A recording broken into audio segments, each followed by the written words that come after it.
When we get out of college, the first thing we do is we look for a way to go find our way in the world and earn a living. And he left college and tried to find a way to change the world. And that's a rare trait for our youngsters these days. And I know they call the youngsters a good man. He's the founder of Imagine Scholar, and without me saying any more, he's going to tell you a little bit more about Imagine Scholar, what we're all about, and why we're here tonight. So, Mr. Greg Johnson, come on up here and take the mic. It's amazing to look out and see this entire room of people.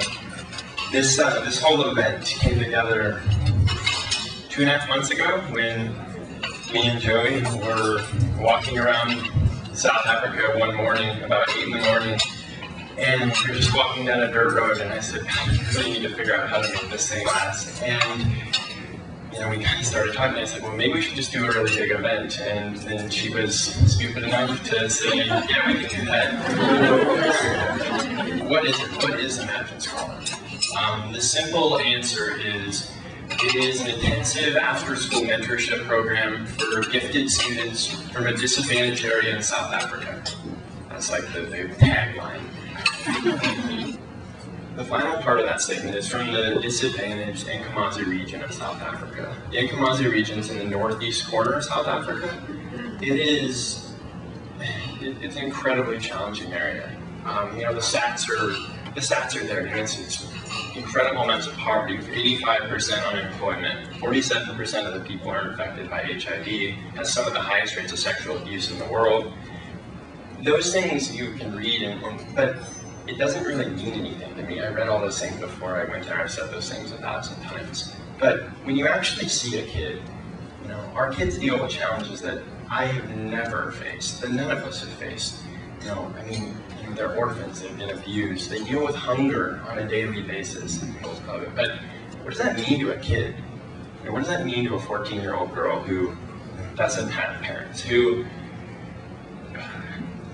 what does that, who's trying everything she can to get through? These words are real. These are real kids, just like your kids.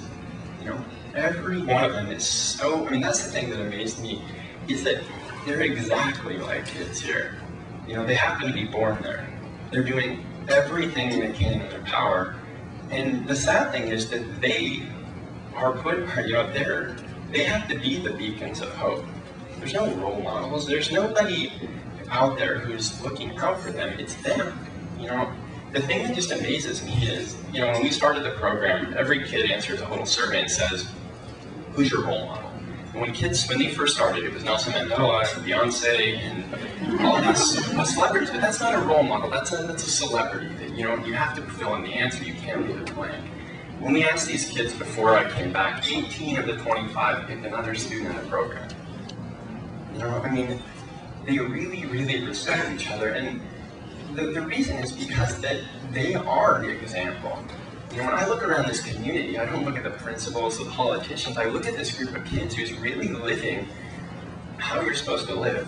I really, really believe if this community, if the continent of Africa, if this world is going to get any better at all, it's investing in kids like this. Thank you guys for helping make this one little dream in some little obscure place a reality. So thank you guys very much.